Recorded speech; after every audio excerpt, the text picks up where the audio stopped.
되리라. 아멘. 오늘 본문 마태복음 20장 1절에서 16절 말씀은 어제 마태복음 19장 30절의 말씀과 이어지고 있습니다. 그러나 먼저 된 자로서 나중되고 나중된 자로서 먼저 될 자가 많으니라. 또 오늘 본문 16절에는 이와 같이 나중된 자로서 먼저 되고 먼저 된 자로서 나중되리라.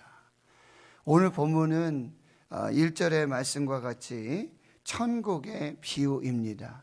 마치 품꾼을 얻어서 포도원에 들여보내려고 이른 아침에 나간 집주인과 같은 이 천국의 비유를 우리에게 말씀해 주시고 있는데요. 천국은 한마디로 모든 것이 하나님의 은혜라는 사실을 지금 이 비유를 통해서 예수님께서 말씀해 주고 있는 것입니다. 한 포도원에 경영하고 있는 이 포도원 주인이 있었습니다. 이제 포도를 딸 시기가 되었어요. 추수할 때가 되었습니다. 많은 일꾼들이 필요합니다. 그래서 집에도 청지기들이 있고 일꾼들이 많이 있지만 이 포도를 이제 그 기간 내에 또 빨리 수확을 해야 하기 때문에 그 일꾼 외에도 많은 이 품꾼들이 필요합니다. 이 품꾼들은 비정규직, 일용직들입니다. 하루하루 이제 일을 하고 품삯을 받아서 그렇게 경제 생활을 하는 그 사람들을 말하고 있습니다. 그 품꾼들이 필요하기에 아침 일찍, 이른 아침, 이 시간은 보통 오전 6시를 말하고 있습니다. 그래서 아침에 일찍이 나가서 인력시장에 나가서 그 품꾼들, 일꾼들을 데려오려고 그렇게 나간 그 집주인이 이제 하루에 한 데나리온의 품삯을 약속합니다. 여러분, 이 한 데나리온은 20세 이상의 성인 남자, 건강한 남자가 하루 일하고 밟는 품삯입니다. 그런데 이 한 데나리온 자체도 사실은 이 품삯 중에서도 이 많이 받는 것입니다. 하루 일한다고 해서 무조건 한 데나리온을 주는 것이 아니라 그 일하는 사람 중에서도 건강하고 또 일을 열심히 하고 또 쉽지 않은, 그래도 또 일할 수 있는 그런 사람들에게 주어지는 하루 품삯이 바로 한 데나리온입니다. 이 포도원 주인이 한 데나리온을 약속하고 포도원에 들여보냅니다. 그런데 보통 이제 주인들은 하루 품삯, 하루 일을 해야 되기 때문에, 그리고 6시부터 일이 시작되고 저녁 해가 질 때 6시에 일이 마감되니까 한 번에 나가서 그 모든 사람들, 필요한 사람들, 그날 이제 주인은 어떠한 일에 어떠한 일꾼들이 필요하고 몇 명 정도 필요하겠다 계산을 하지 않겠습니까? 그런데 이 집주인은 이상합니다. 처음 나가서 이 일꾼들, 아마도 그날 필요했던 사람들은 아마 다 보내지 않았을까, 구하지 않았을까. 그런데 이 집주인은 희한하게 제3시 오전 9시가 되어집니다. 그때에도 또 장터에 나가 봅니다. 장터에 나가 보니까 아직 놀고 서 있는 사람들이 있게 되어지는 것이죠. 그러니 너희도 포도원에 들어가라, 내가 상당하게 주리라. 여기서 상당하게 주리라, 한 데나리온은 아니지만, 그리고 지금 9시에 놀고 서 있는 이 사람도 사실 어떻게 보면 한 데나리온 받기에는 벌써 3시간이 이렇게 지나간 것이지 않습니까? 그러니까 일할 수 있는 것만도 감사한 거죠. 품삯을 받는 것만도 감사해요. 파격적입니다. 지금 이 집주인은 보통 어떤 세상 기준과 세상 가치에 따라서 일꾼을 부르는 사람이 아니라는 것을 아주 쉽게 알 수 있게 되어지는 것이죠. 5절에 보면요, 제6시입니다. 이 시간은 낮 12시를 말하고요, 제9시 오후 3시. 집주인이 또 나가봐요. 아마 거기 아직 일을 구하지 못했던 사람들은 저 집주인 참 이상하다 라고 생각하고 이 집주인의 얼굴을 기억하는 사람들도 있었을지 모르겠습니다. 그런데 12시와 오후 3시에 나가서도 또 일꾼들을 불러요. 그리고 포도원에 들여보내는 것이죠. 6절에 보니까 제11시 오후 5시입니다. 이제 6시면 일을 마치는데 1시간밖에 일할 시간도 없습니다. 그런데 희한하죠. 그때도 나가보니까 아직 그 장터에 아직도 일을 구하고 서 있는 사람들이 있었다는 거예요. 희한하죠. 보통 9시 그리고 낮 12시 정도면 모를까? 그래도 반나절 일을 한다라고 하면 모를까? 오후 3시, 오후 5시까지 남아있는 사람도 이상합니다. 장터에 아직 남아있는 사람들도 이상합니다. 그런데 역시 장터에 나가보니까 아직도 사람이 있었다라고 하는 거죠. 그래서 그들에게 이렇게 말하고 있습니다. 6절 하반절에 보니까 너희는 어찌하여 종일토록 놀고 여기 서 있느냐? 우리를 품꾼으로 쓰는 이가 없음이니이다. 너희도 포도원에 들어가라. 참 희한한, 그날 하루 거기에 있었던 사람, 거기에서 일했던 사람, 참 희한한 일을 경험하고 있지 않는가. 그렇다고 이 포도원 주인이 날마다 이렇게 하지는 아마 않았을 것 같아요. 참 이상한 하루, 이상한 장터에서 있었던 일, 또 포도원에 있었던 일을 이렇게 기록하고 있는데요.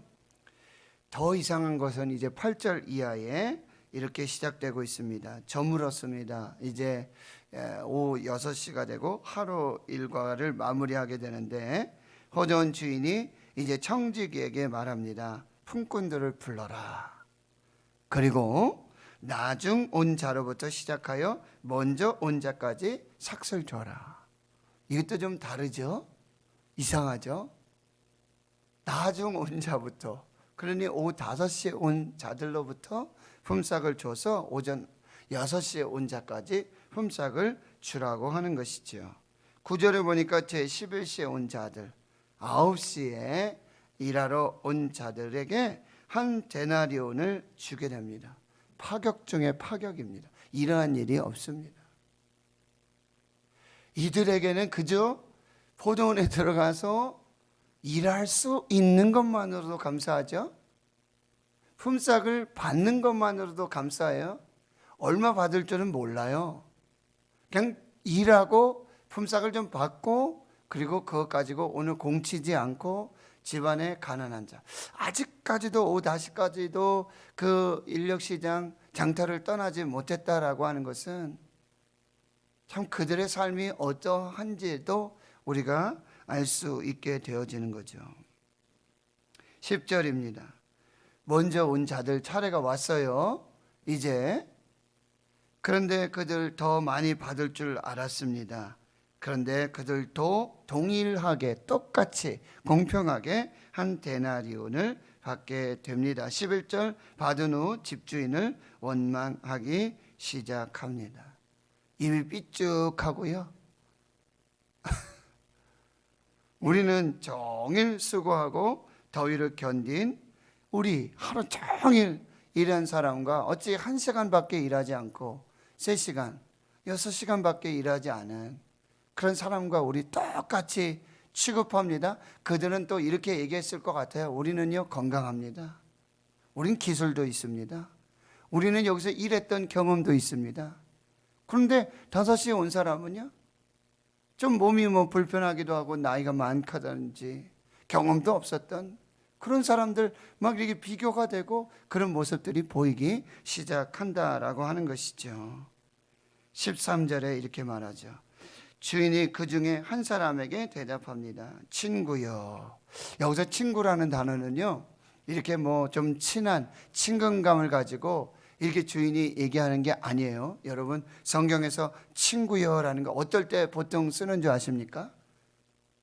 가룟 유다를 말할 때 친구라고 이렇게 얘기해요. 예수님이. 친구여. 이것은 당신이 지금 잘못 생각하고 있습니다라고 하는 것의 완곡 표현입니다.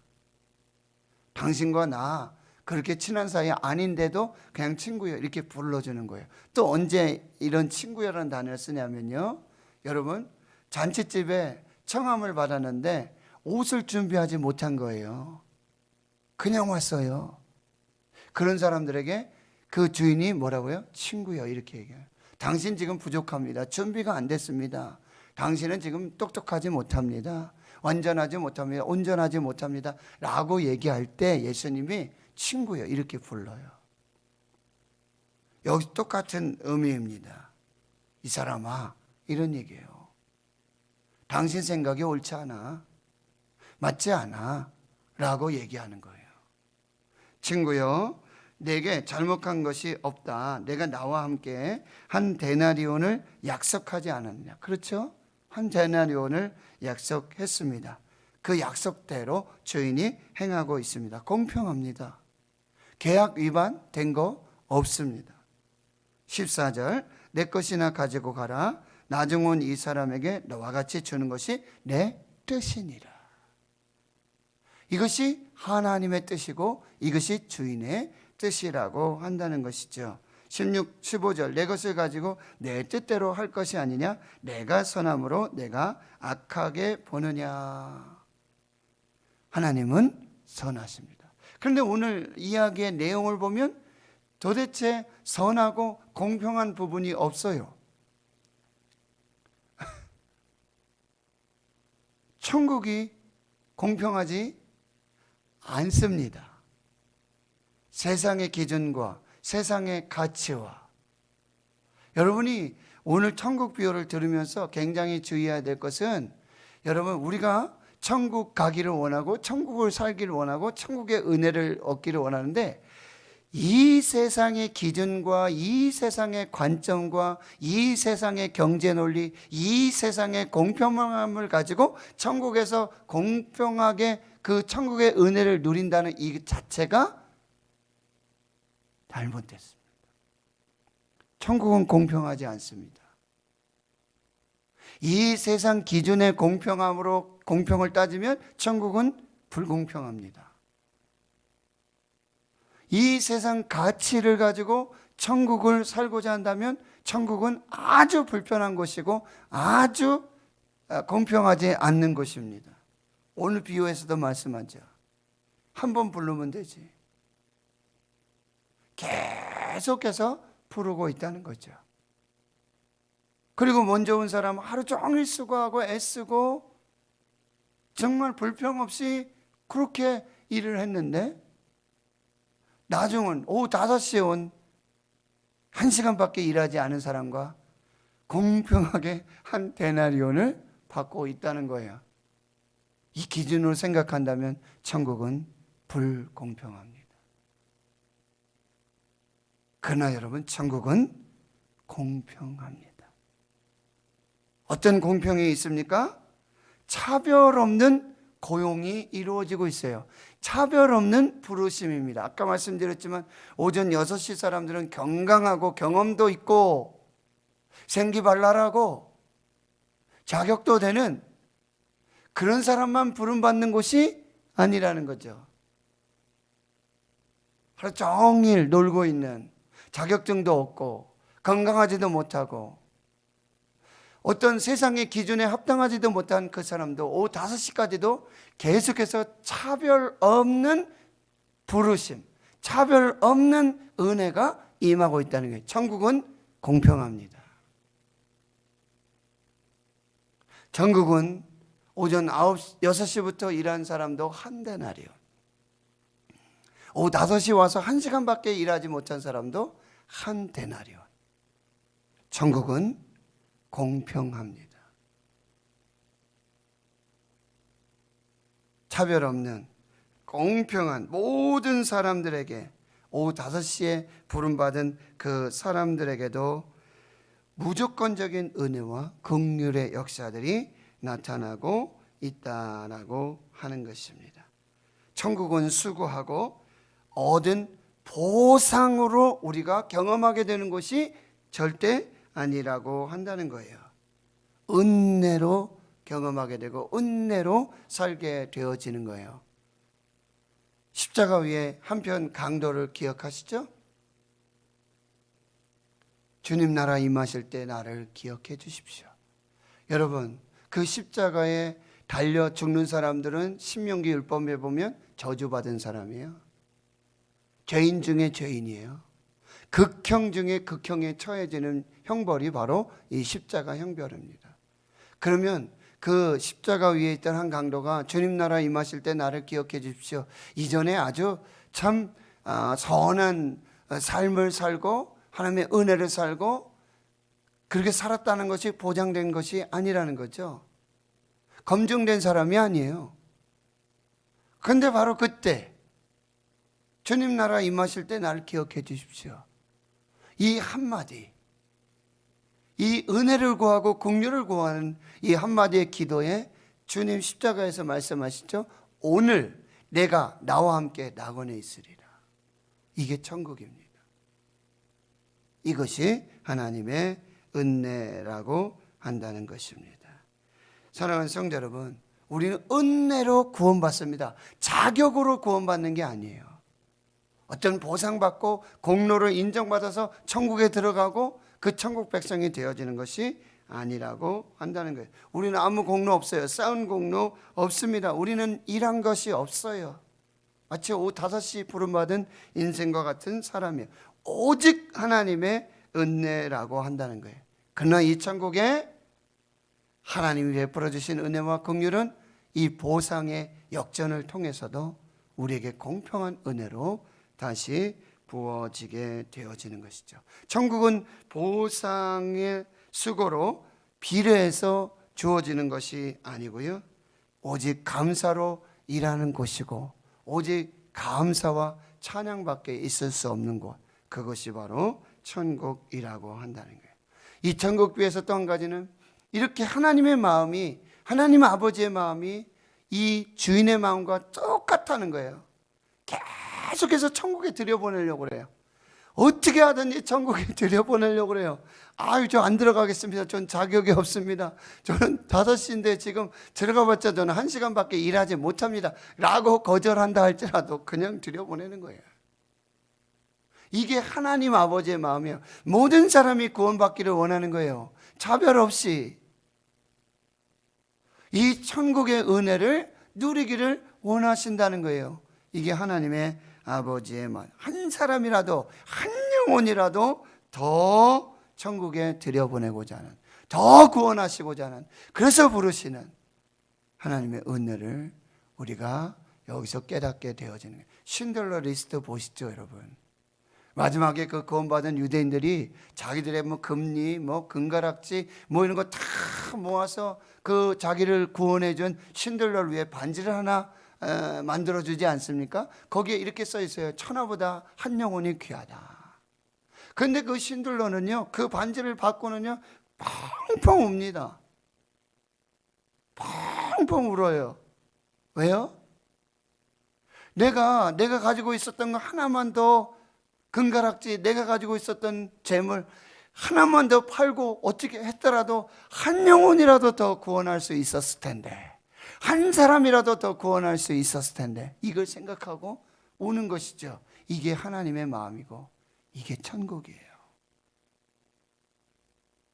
천국에 들어갈 사람만, 자격 있는 사람만, 건강한 사람만, 재능 있는 사람만, 수고하고 노력한 사람만, 그들에게만 주어지는 천국이 아니라는 거예요. 천국은 이렇게 불평등해요. 차별이 있어요. 그러나 하나님의 은혜, 하나님의 구원은 공평합니다. 인종이 필요 없어요. 부와 귀가 필요 없습니다. 건강하고 건강하지 못함이 필요가 없습니다. 천국은 공평합니다. 천국은요, 성과급을 받는 곳이 아니에요. 성과급 보너스 받잖아요. 특별 보너스 받잖아요. 천국은 성과급을 받는 것이 아니라 은혜급을 받는 것입니다. 은혜로 살게 되는 것입니다. 사랑하는 성도 여러분, 정의를 넘어서, 공평을 넘어서 여러분이 모든 것에 사랑으로 일하십시오. 정의의 한계를 넘어서 사랑을 베풀고 은혜를 베풀고 사랑으로 맡겨주신 그 사명을 잘 감당해 나가시는 저와 여러분이 되실 수 있기를 주의 이름으로 축원합니다. 왜 이렇게 사람들을 부를까요? 예수님 제자들 보내시면서 말해 추수할 것은 많되 일꾼이 적어요. 천국에 추수할 것이 많습니다. 일꾼이 적어요. 그래서 계속해서 일꾼을 보내어달라고 너 기도하라고 그러잖아요. 그렇게 천국 일꾼을 부르시는 거예요. 어제 말씀에 제자도가 우리가 모든 것 버리고 예수님 따랐는데 우리에게 어떤 보상이 있겠습니까? 라고 질문한 이 베드로에게 예수님 정확한 답을 주고 계시는 것이죠. 천국의 통치 원리는 바로 하나님의 은혜다. 하나님의 은혜로 부름받고 하나님의 은혜로 일하고 하나님의 은혜로 보상받는 곳이다. 천국의 믿음의 기득권 가지고 다투고 크고자 하고 내가 더 많이 보상받고 내가 더 많이 가지고려 하는 것이 천국이 아니다 라고 하는 이 베드로의 질문에도 정확하게 답을 주시는 오늘 천국 비유의 말씀이 되겠습니다. 하나님 성도 여러분, 오늘 이 땅에서 천국을 사시길 축원합니다. 또 천국을 소망하시기를 축원합니다.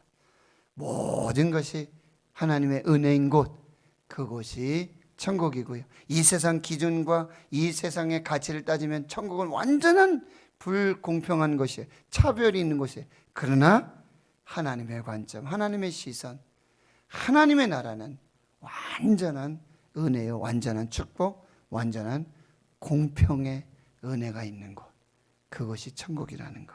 그래서 기억하며 오늘 또 천국을 살고 천국 백성답게 그렇게 감사하며 찬양하며 영광 돌리는 귀한 역사 있기를 주의 이름으로 축원합니다. 하나님 감사합니다. 오늘 이 새벽에 또한 저희들에게 천국의 이 귀한 비밀들 깨달아 알게 해주시고 천국의 은혜, 천국의 그 놀라운 축복, 긍휼함들을 이 땅에서도 누리며 맛보며 살도록 주여 은혜 베풀어 주시옵소서. 하나님, 우리에게 더욱더 천국을 소망할 수 있는 믿음과 은혜를 주시옵시고 주님 이 땅에서 우리가 천국의 은혜로 봉사하고 일하고 순종하고 충성하며 하나님의 선하심을 경험하는 귀한 은혜로 역사해 주시옵소서. 이제는 우리 구주 예수 그리스도의 은혜와 하나님 아버지의 무한하신 사랑하심과 성령의 교통하심이 이제로부터 영원토록 함께 하시옵기를 간절히 축원하옵나이다. 아멘. 오늘 말씀을 기억하시고 또 마음에 새기시고